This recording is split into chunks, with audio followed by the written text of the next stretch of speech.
नमस्कार, मी गुलाबराव खंडागळे, तंत्र समन्वयक नानाजी देशमुख कृषी संजीवनी प्रकल्प मुंबई.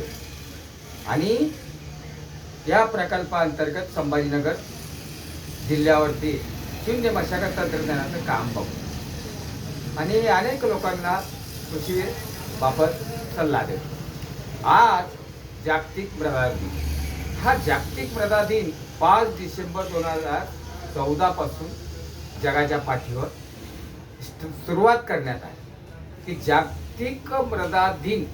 मृदाबद्दल शेतकऱ्यांना, जनतेला जाणीव करून देणे, जमिनीबाबत जाणीव करून देणे, जमिनीच्या हालचालीबाबत जाणीव करून देणे. आता 2014 पासून जागतिक मृदा दिन सादर करण्यात सुरुवात केली. सादर करण्यापासून तर आजपर्यंत जमिनीवर आपण जे काय बायोमास आच्छादित ठेवण्याचं काम कोलॅप्स केलेलं आहे. आणि कोलॅप्स केल्यामुळे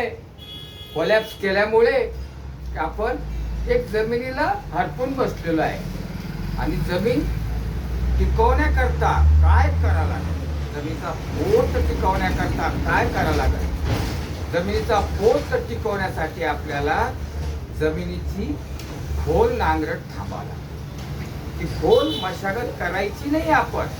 आणि खोल जमीन मशागत करण्याकरता, थांबवण्याकरता आणि इतर काही निंदन, खुरपण, निंदणी, खुरपणी सगळं टाळण्याकरता आपण हा खटाटोप चाललेला आहे. आज संभाजीनगरामध्ये 8,000 एकरावर शून्य मशागत तंत्रज्ञान चालू आहे. त्यापैकी 6 वर्षाची बेड आम्ही संवर्धित केलेले आहे. पण हा सगळा उठाठेव संजीवनी प्रकल्प मुंबई, अर्थात नानाजी देशमुख संजीवनी प्रकल्प मुंबई आणि आमच्या माननीय पोळेकर सरांचा हा मोठा अट्टहास होता की काहीतरी करा आणि ते शेतकऱ्याला दाखवा. संभाजीनगरमध्ये 5 ते 6 वर्षाचं काम सुरू झाल्यावर ती 26 जिल्ह्यातली शेतकरी इथे येऊन बघायला लागली. आणि हा शून्य मशागत तंत्रज्ञान जिथं आम्ही करून दाखवलं नानाजी देशमुख संजीवनी प्रकल्पांतर्गत. तिथून हे सगळीकडे प्रसारित झालं आणि 26 जिल्ह्यामध्ये जवळपास 18 जिल्ह्यात काम चालू आहे. एवढ्यावर थांबलो नाही आम्ही. कर्नाटक, मध्य प्रदेश या राज्यावर गेलो. पण मृदा म्हणजे आपल्याला सांभाळणं, मृदेमधून मृदगंधत्व येणं, मृदगंधत्व तयार होणं हा फार महत्त्वाचा आहे. की शेतकऱ्याला मशागतीसाठी खूप त्रास व्हायला लागला आज. आणि खूप त्रास होतो. मशागतद्वारे जमीन भुसभुशीत होती, अतिवृष्टीमुळे ती खंगाळते आणि जमिनीचा पोत वाहून जातो. आणि पोत वाहून गेल्यामुळे खूप मोठा ऱ्हास होतो जमिनीचा. म्हणून ऱ्हास थांबवण्याकरता, जमिनीवर बायोमास टाकण्याकरता म्हणून शून्य मशागत म्हणजेच बेड पाडणे आणि बेड संवर्धित ठेवणे. बेडवरची काय पिकं घेतली आपण तिची कापणी करणे.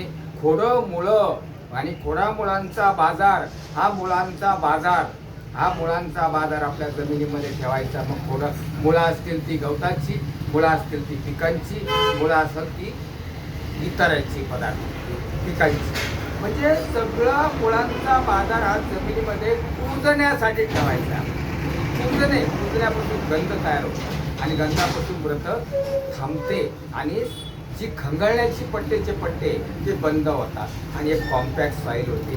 आपलं काम होतं. म्हणून हा उत्तेजित दिवस मृदेचा म्हणजे अगदी मृद संवर्धनाचा दिवस म्हणून हा 5 डिसेंबर 2014 पासून जे सुरुवात झाला तर आज तागायतपर्यंत 2014 5 डिसेंबर 2014 पर्यंत चालूच आहे.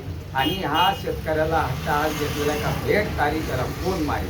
म्हणून बेड संवर्धन करणे, बेड पाडणे आणि बेडवर डिकम्पोज ते मुळांचं करणे आणि कुजणे आणि मातीला एक प्रकारचं पोत मिळून देणे, खत मिळून देणे आणि त्याला एक वेगळंच काम आहे. म्हणून आजचा हा जागतिक मृदा दिन सर्वत्र जाहीर होतो. सर्व शेतकऱ्याच्या पर्यंत पोहोचवला जातो आणि जमिनीचं आरोग्य सांभाळण्याकरता कसं काम चालतंय हे शिकवण्याचं काम चालू आहे.